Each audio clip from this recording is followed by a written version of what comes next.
Alright, so on Friday, we left off at the top of page 3 of your section 124 lecture notes. And we just did a little discussion on perfect trinomials and perfect squares. And the reason we need those is when we're given the equation of a circle in general form, and we want to find the center and the radius, we have to rewrite that equation of a circle in standard form. In order to accomplish that, we have to use a technique called completing the square. And in completing the square, we're going to be working with perfect square trinomials and perfect squares, okay, to rewrite that equation in standard form. So just a reminder, the example of a perfect trinomial is x squared plus 6x plus 9. It's trinomial, three unlike terms, and it's a perfect trinomial because it can be factored into two identical factors. X plus 3 times x plus 3, which is the equivalent of x plus 3 squared. Right? So this is called a perfect square trinomial, and this is called a perfect square. Okay. All right. And similarly, this is another perfect square trinomial. It factors into x minus 3 squared. All right.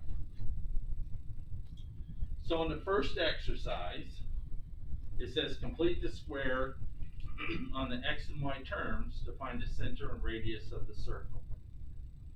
So we are given the equation of a circle in general form, and we got to find the location of its center in the coordinate plane, right? In this graph, the coordinate plane and its radius.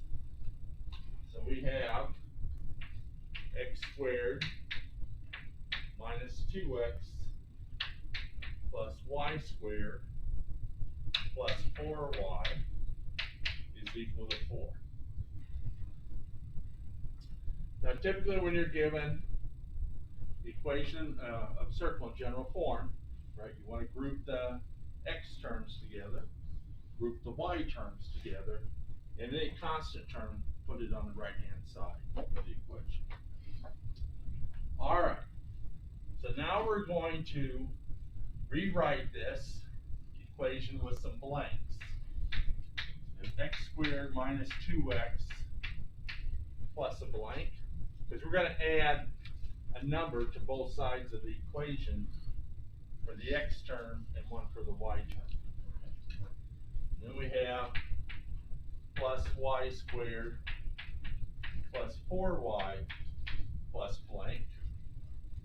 And you know, whenever you add to one side of the equation, you got to add to the other side, right?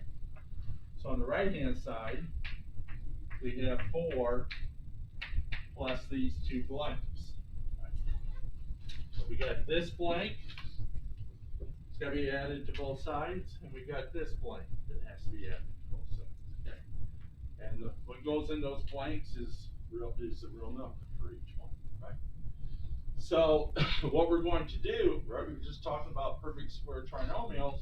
We're going to create a perfect square trinomial with the x variable and a perfect square trinomial with the y variable. Okay.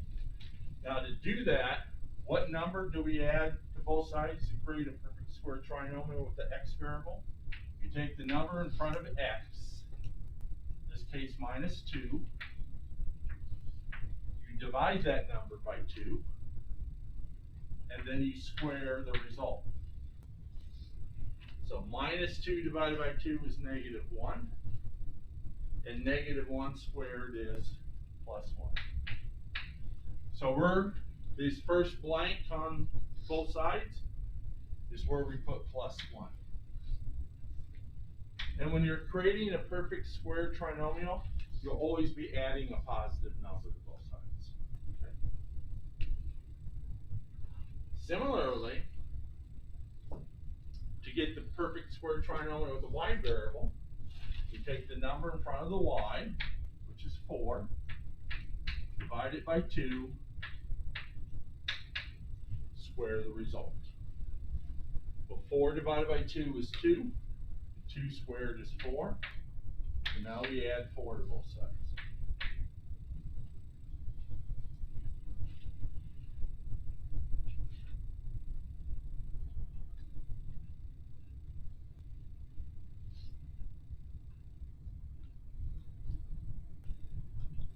So this is a x squared minus 2x plus 1 is a perfect square trinomial.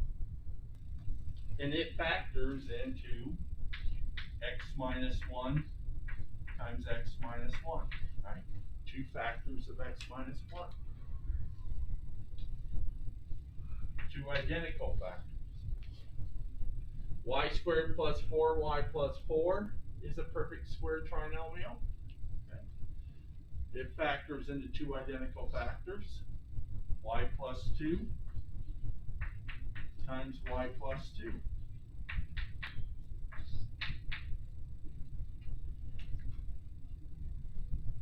And on the right hand side, you just add the numbers and you get 9.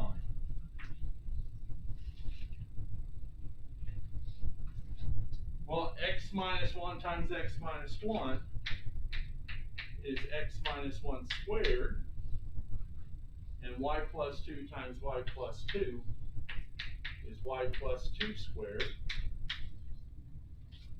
So now we have transformed this equation of a circle in general form to the equation of a circle in standard form. And now we know where the center and what the radius of the circle is, right? In the coordinate plane, the graph of this circle, what's the x-coordinate for the location of the center of this circle in the coordinate plane? 1. What's the y-coordinate? Negative 2. Remember, the standard form for the equation of a circle is x minus h squared plus y minus k squared is equal to r squared, and the center is at h, k. So h is the x-coordinate, k is the y-coordinate. So one way students sometimes struggle with the sign of the numbers inside parentheses. So you just change the sign. Go from minus 1 to 1, plus 2 to minus 2.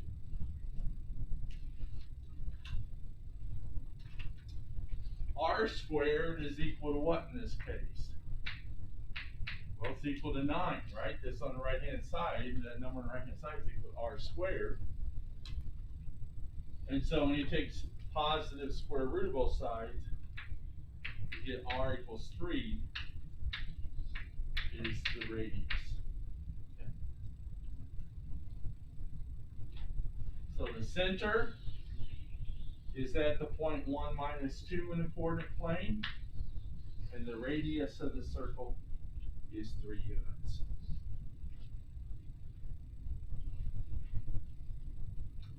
Any questions on that, ladies and gentlemen? Okay. Well, let's take a look at B.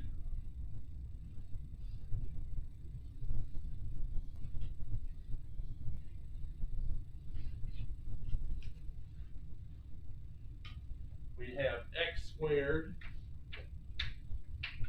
plus y squared is equal to 3x minus y over 2 is equal to, oops, yeah, I got that right. X squared plus y squared is 3x minus y over 2. Well, we want to get all the terms involving x and y on the left-hand side, right? So we got to move 3x to the left-hand side by subtraction, and minus y over 2 to the left-hand side by addition, right? So we're going to subtract 3x from both sides. We're going to add y over 2 to both sides.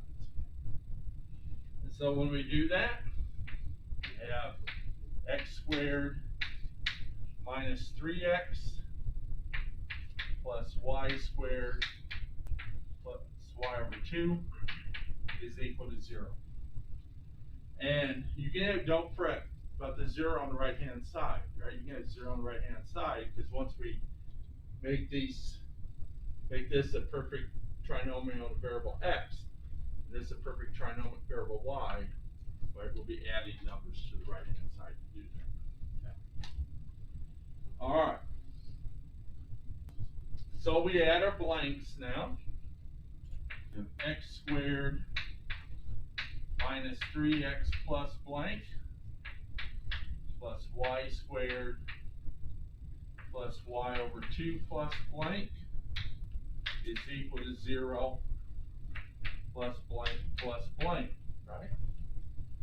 Whatever we add to the left-hand side, we gotta add to the right-hand side.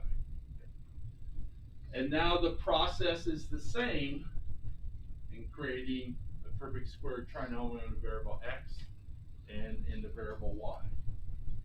So create a perfect square trinomial in the variable x. We take the number in front of the x, which is minus 3. We divide it by 2, and we square the result. Okay? Same process. Okay? Divide this number in front of the x by 2, and then square the result.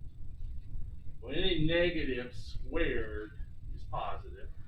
That's what I meant when I meant earlier when I said you'll always be adding positive numbers to both sides. 3 squared, or 3 halves squared is equal to 9/4. Right? 3 squared is 9, 2 squared is 4. So we're going to add 9/4 to both sides. You create a perfect square trinomial in the variable x. We have x squared minus 3x plus 9/4 plus y squared plus y over 2 plus whatever that number is going to be is equal to 0 plus 9/4, right? Whatever we add to the left-hand side, we got to add to the right-hand side. Now, to create a perfect square trinomial on the variable y, we take y over 2, divide by 2, square the result. Now, in this case, since this is a quotient, dividing by 2 and multiplying by 1/2 are the same thing, right? Dividing by 2 and multiplying by 1/2 is the same thing. So instead of y over 2 divided by 2, we have y over 2 times 1/2. Well, 1/2 times y over 2 is, right, you just multiply straight across and you get y over 4. So this is equal to y over 4 squared, which is equal to y squared over 16.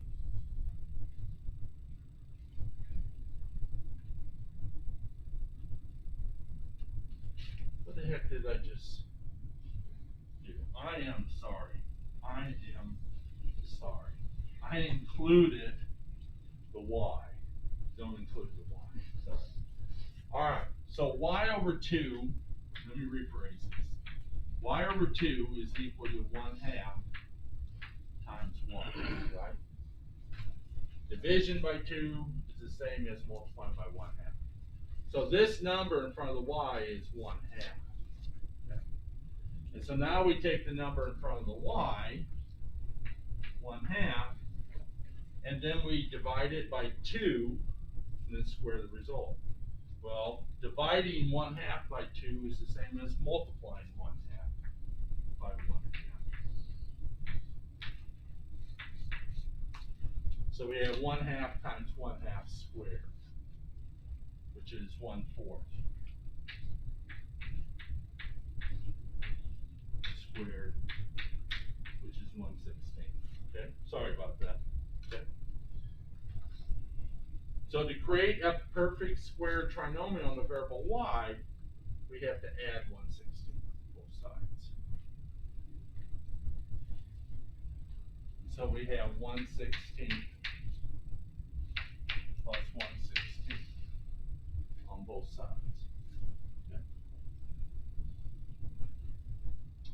So now we have a perfect square trinomial in the variable x, and we have a perfect square trinomial in the variable y.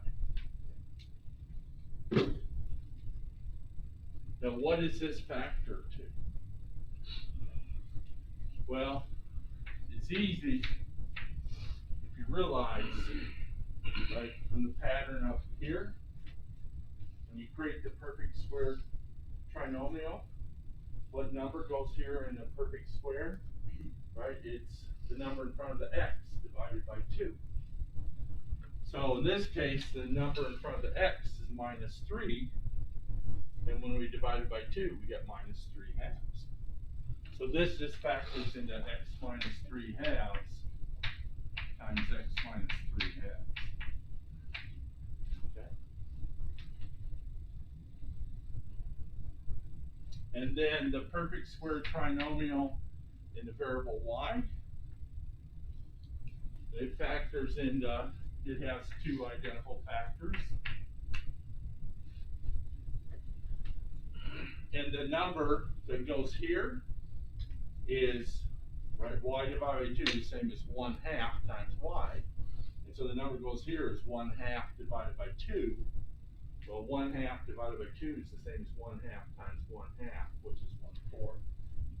And so the number that goes here is 1/4. So we have y plus 1/4 times y plus 1/4.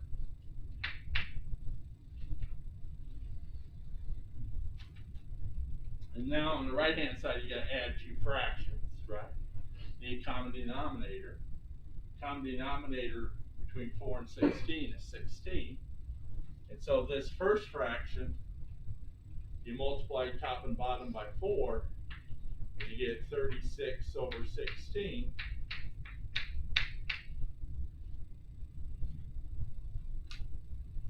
These are the kind of numbers you should be able to work with on exams and quizzes, right? They're not that weird. Okay. And so multiplying top and bottom 9/4 by 4, we get 36 over 16, and we add to that 1/16. And now we have x minus 3/2 squared plus y plus 1/4 squared is equal to, now when you add 2 fractions to the same denominator, you just add the numerators, right? So 36 plus 1 is 37. So that is this equation of a circle in general form rewritten in standard form. And now we know where in the graph of this circle, in the coordinate plane, where the center is located at.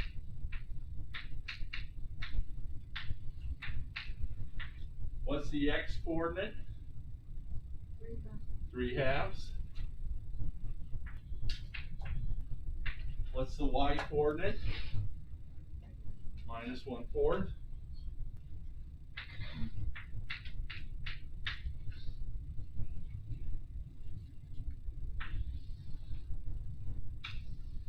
So that's the location of the center. R squared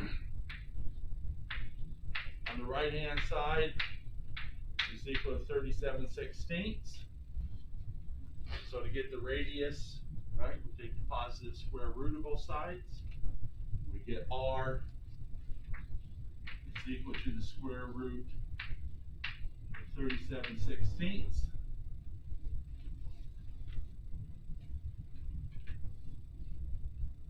Rules of radicals, this is equal to square root of the numerator over square root of the denominator, right? So we have square root 37 over square root of 16. square root of 16 is equal to 4.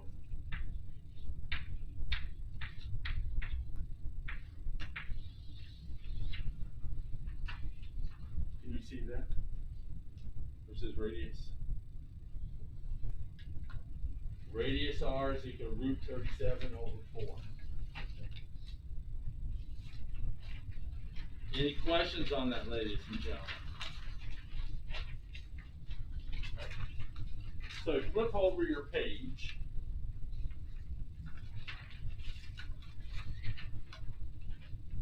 We're going to talk a little bit about what are called semicircles. And semicircles, right in a nutshell, are just half a circle. I'm going the wrong way. Sorry.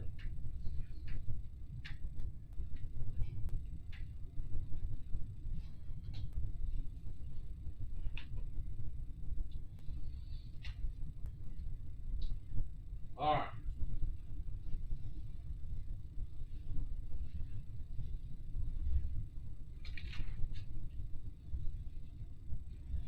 So here is the graph of a circle with its center at the origin.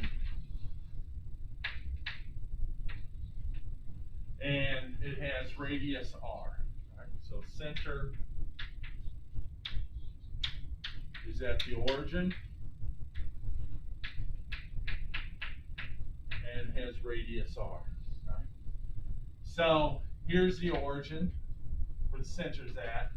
So the right edge of the circle crosses the x-axis at r0. The left edge of the circle crosses the x-axis at minus r0. The top of the circle crosses the y-axis at 0r, and the bottom of the circle crosses the y-axis at 0 minus r. Okay.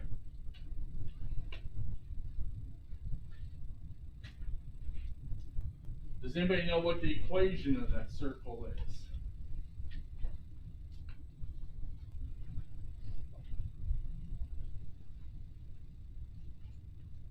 It's x squared plus y squared equals r squared. That's the equation of that circle. Right?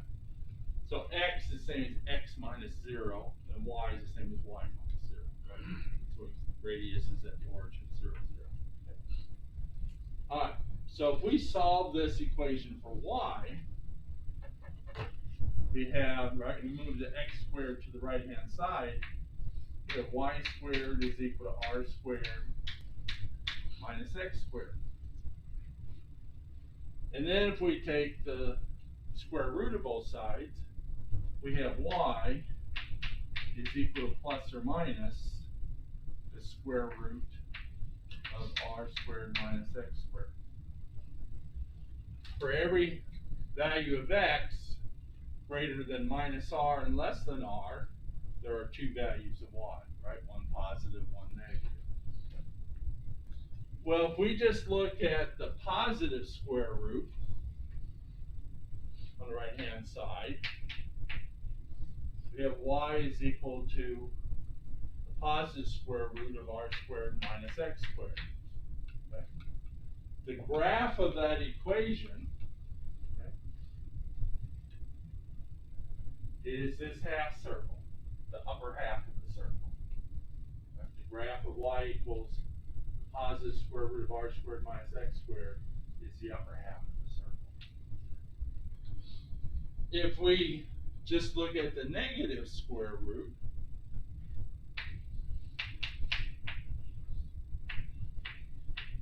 and graph that, what we get is the bottom half of the circle. Okay? Because all the y values are negative, no positive ones.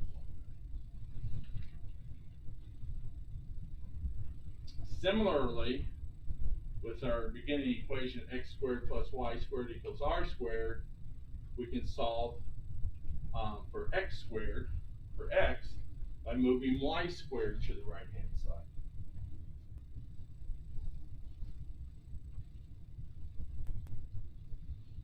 when we move y squared to the right-hand side, we have x squared is equal to r squared minus y squared. And then when we take the square root of both sides, we get x is equal to plus or minus the square root of r squared minus y squared. Okay.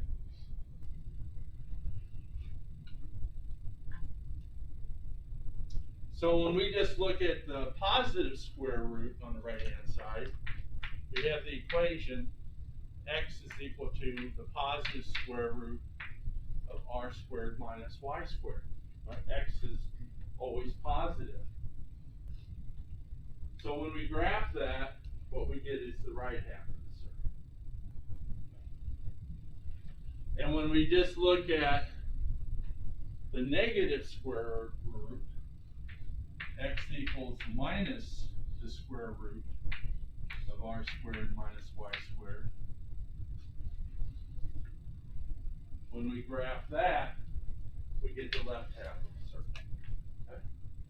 So that's what we mean by semicircles. Okay? When we just look at either the positive square root or the negative square root, graph that, we just end up with half of the circle graph. Okay? Any questions on that? So down below,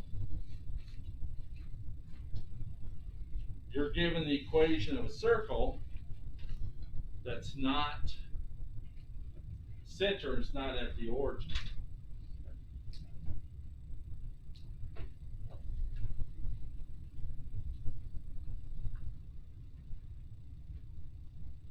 But we can get the equation for the lower half of the circle, right? So we have y plus 2 squared. Oops, excuse me. Get ahead of myself. X minus 3 squared plus y plus 2 squared is equal to 9. Okay. So the center of this circle, just review, is at the point 3 minus 2, and the radius r is equal to 3.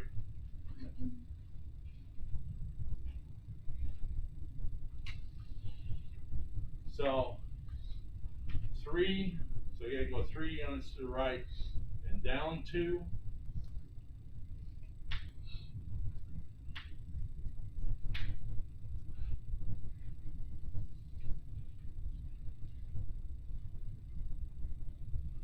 So this is a crude drawing. This is really crude. So here's x, here's y, here's 3 on the x-axis, minus 2 on the y-axis. This is the point 3 minus 2. Okay. What's the equation of the lower half of the circle? Well, to find the equation of the lower half of the circle, what do we have to solve for? Which variable do we have to solve for? X or y? Y. Okay? So we're going to solve for y.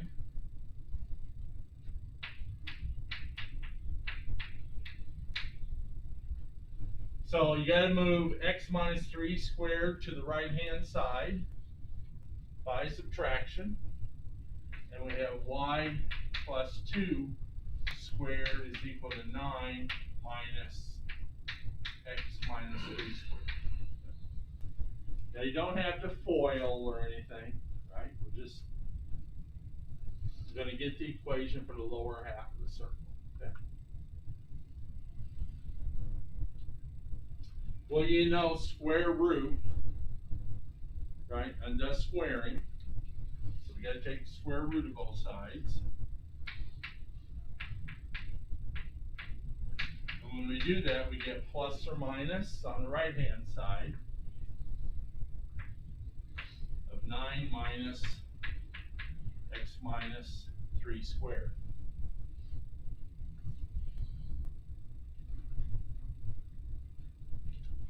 So on the left, we just have y plus 2.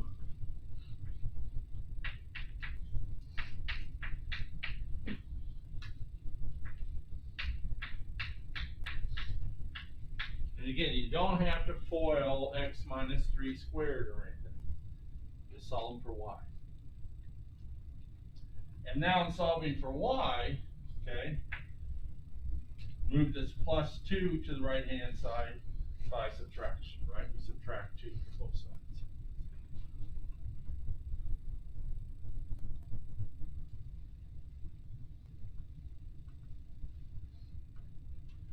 And so we have y is equal to minus 2 plus or minus the square root of 9 minus x minus 3 squared.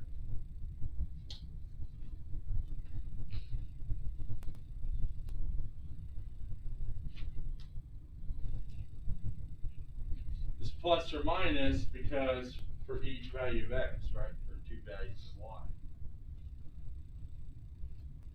But we want the equation in just the lower half of the circle. To get the equation in just the lower half of the circle, do we take plus the square root or minus the square root? Minus, right? That's what we learned up above, right? We took minus the square root, okay, to get the lower half of the circle. So we do the same thing here. Okay? So y equals minus 2 minus the square root of 9 minus x minus 3 squared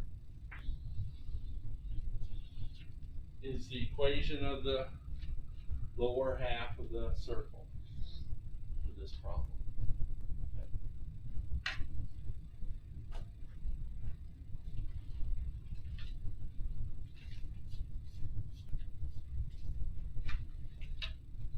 Any questions on that? So now you have everything you need to successfully complete the web-assigned homework that is due Wednesday.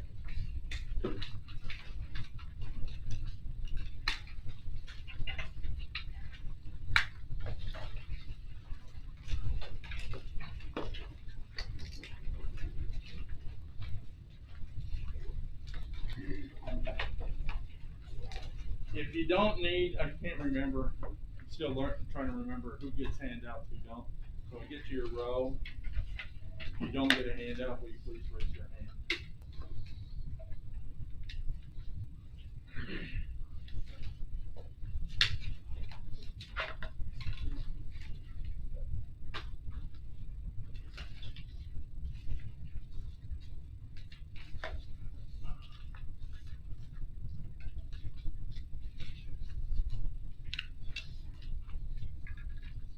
You don't get one. You don't get one.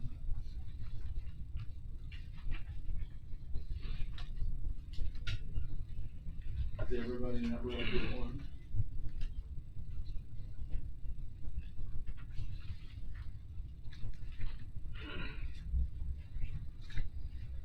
She will hand you one.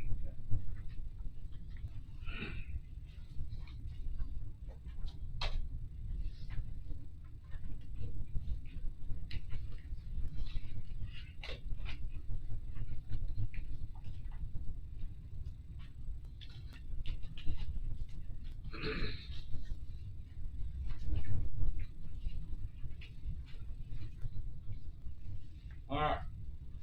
In this section,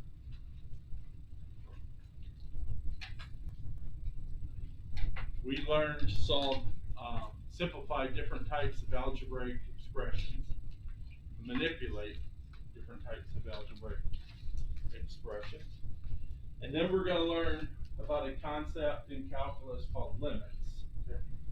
After we learn how to simplify and manipulate algebraic expressions. In doing this, we're going to be using different kinds of formulas. Those that are quadratic in nature, like the binomial expansion n equals 2 and differences of 2 squares, you shouldn't have too much difficulty with those. Okay? A squared, A and B, like, are just variables or real numbers. A squared minus B squared is called a difference of 2 squares, because A squared is a square and B squared is a square. And that factors into A minus B times A plus B. And so you can FOIL A minus B times A plus B to show that that equals A squared minus B squared. Okay. The binomial to n equals 2, right? So if you just look at the plus sign, you have A plus B quantity squared. That FOILs into A squared plus 2 times AB plus B squared. You should be able to verify that. And then A minus B quantity squared factors into A squared minus 2 times A times B plus B squared. So you shouldn't have too much of a difficulty with the first one and the fourth one. The 3 formulas that you'll have to spend some time memorizing, because there's no formula sheet on exams and quizzes in pre-calculus. Okay? So these formulas are up here on exam day and quiz day. Okay? And I'll talk a little bit about this some more this week, but these aren't that hard to memorize because there are patterns. In mathematics, there are lots and lots and lots of patterns. And if you know the patterns, math is a whole lot easier. Okay? And so, we have a difference of 2 squares, we have a difference of 2 cubes, right? A cubed is a cube, B cubed is a cube. This is a difference of 2 cubes. Okay? And then we have the sum of 2 cubes. And then we have the binomial expansion for n equals 3. So we're going to be using those formulas in manipulating and simplifying various algebraic expressions, okay? And so, in doing your WebAssign homework and in class, right, we'll refer to those formulas, but I want to emphasize on quiz day and exam day, they're up here. Okay? All right, so let's take attendance. And then we'll pick it up here first thing tomorrow.